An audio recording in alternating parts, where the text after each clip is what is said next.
Hello, c'est HR, votre chroniqueur.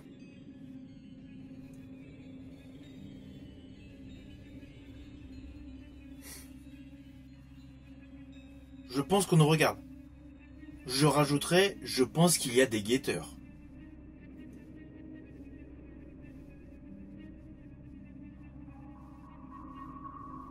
Il faut qu'on en parle.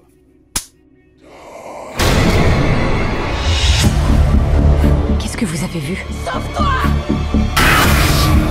Ils essaient d'entrer! Évite de mourir! Je me suis vu, moi. Il y a quelqu'un.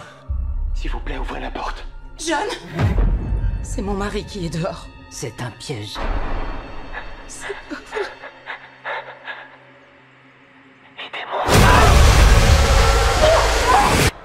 Les guetteurs. Alors, je vais vous parler du film Les Guetteurs, réalisé par Ishana Night Shyamalan. Naturellement, j'étais hypé dès que j'ai été mis au courant sur le tournage de ce film, car j'affectionne particulièrement tous les films du père de la réalisatrice, c'est-à-dire Mr. Night Shyamalan. De ce fait, j'ai pensé que certainement le style du film réalisé par sa fille serait dans le même registre que ses réalisations. À cela s'ajoute l'histoire qui me hype pour différentes raisons. La principale, c'est le côté donc étonnant, le côté étrange, le côté mystérieux du roman The Watchers d'Aim Shine, paru en 2021 aux États-Unis. D'ailleurs, pour la petite histoire, sachez que ce livre n'est toujours pas disponible en France. Donc l'histoire me hype par le côté mystérieux. Mais alors, la particularité qui se rajoute, c'est qu'en 2014, j'ai moi-même écrit une histoire avec un côté mystérieux dans le même registre. Alors je ne dis pas que c'est la même histoire, mais il y a juste un côté similaire, un point commun, qui s'appuie sur le thème de base, c'est-à-dire des créatures qui observent des humains. Ah oui, vous allez me dire, quel est le titre de cette nouvelle que j'ai pu écrire? Eh bien, il s'agit de L'héritage ou le testament de Russell Schumacher. Voilà, c'était une nouvelle horrifique que j'avais écrite en 2014. D'où l'intérêt supplémentaire que je porte à ce film The Watchers. Alors ce film est principalement en vedette Dakota Fanning et Georgina Campbell. Sa durée n'est pas excessive, il dure un peu moins de 2 heures, je crois qu'il est autour d'1h40, 1h45. Et vous allez retrouver plusieurs éléments qui font de ce film un thriller matiné d'épouvante, de surnaturel et de grands frissons. Alors naturellement, voici l'histoire. Alors l'histoire de ce film de manière générale suit une jeune artiste de 28 ans, qui se nomme Mina, qui se perd dans une immense forêt vierge dans l'ouest de l'Irlande. Oui, l'action de ce film se déroule en Irlande.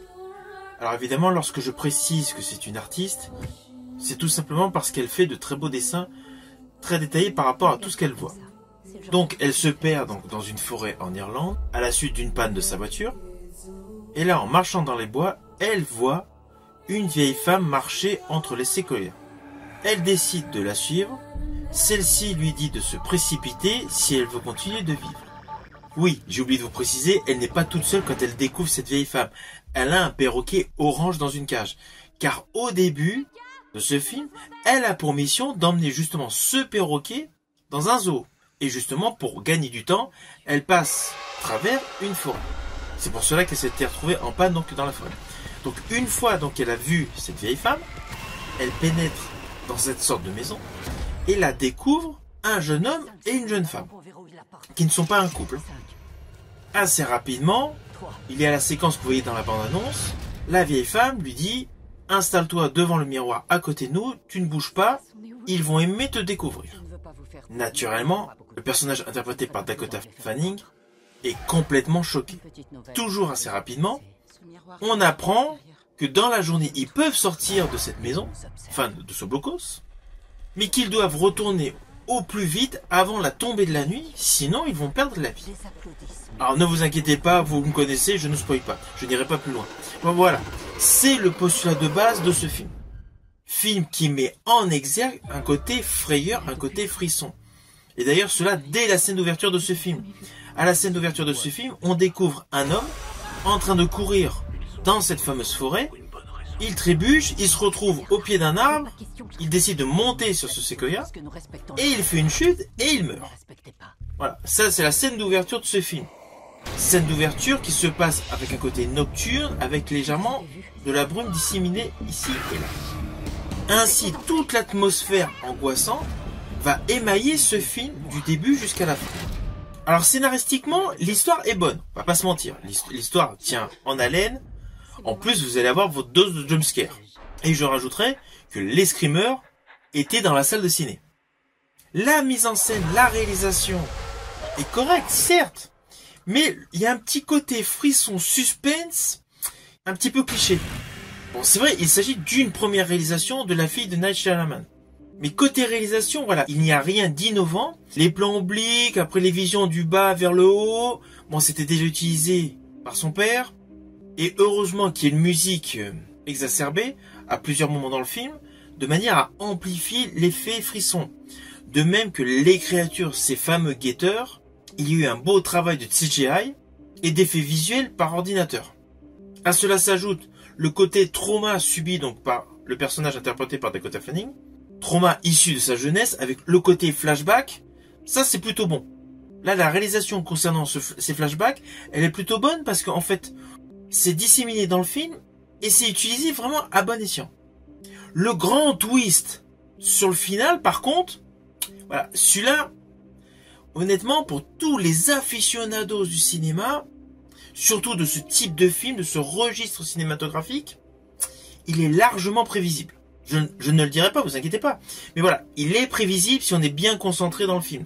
Parce qu'il répond forcément à une importante question que l'on se pose dès le début du film. À partir du moment où tous les protagonistes se retrouvent enfermés donc dans cette demeure. Demeure qui a d'ailleurs plusieurs surprises. Alors le côté anxiogène de ce film est plutôt bon. Dans l'ensemble, c'est un film de mouture très correcte. Mais la réalisation, je la trouve plutôt assez banale, plutôt assez classique. Pour ce type de film, c'est bon d'avoir de grands effets de style en termes de caméra, en termes de visuel. Et là, honnêtement, voilà. Je pense principalement à une scène. À une scène où il y a un personnage aidé d'un autre personnage, donc ils vont en direction d'un terrier, et il y a un personnage qui descend donc dans le terrier où il y a justement ces fameux guetteurs. Honnêtement, le côté frisson, le côté anxiogène n'est pas assez utilisé pour ce plan séquence. J'estime que pour ce passage, il aurait fallu faire des contre-plongées de caméra pour accroître l'effet horrifique. Voilà, c'est un petit détail visuel. Pour moi, là, il y a eu un petit loupé. Et malheureusement, dans ce film, il y a pas mal de petits endroits, de petits moments, où il y a des petits loupés de caméra. Le film est correct. Le film dispose d'une bonne mise en scène, d'une bonne réalisation, mais vraiment assez classique. Très classique pour ce registre de film.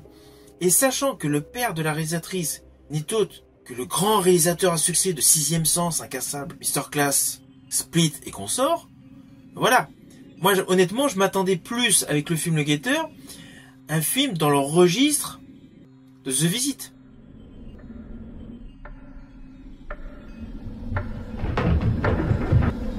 C'était quoi? Mamie? Je m'attendais vraiment à des plans séquences, à des cadrages dans ce style. Et comme l'action se passe en forêt, forcément, on pense au merveilleux travelling pour le film Le Village.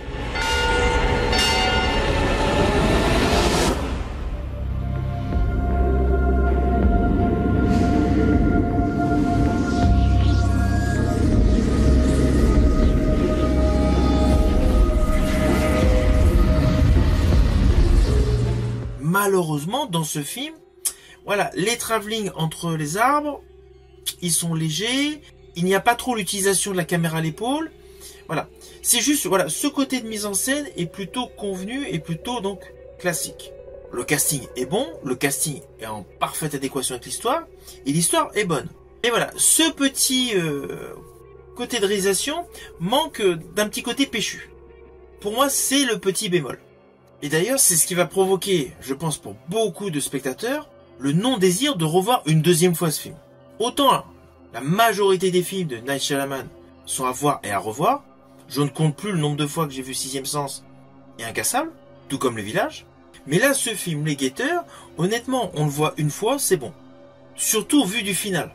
La grosse particularité du père de la réalisatrice, c'est qu'il y a une terrible chute à tous ces films. On a un gros retournement de situation, on a un énorme twist. Et un twist qui n'est pas du tout prévisible.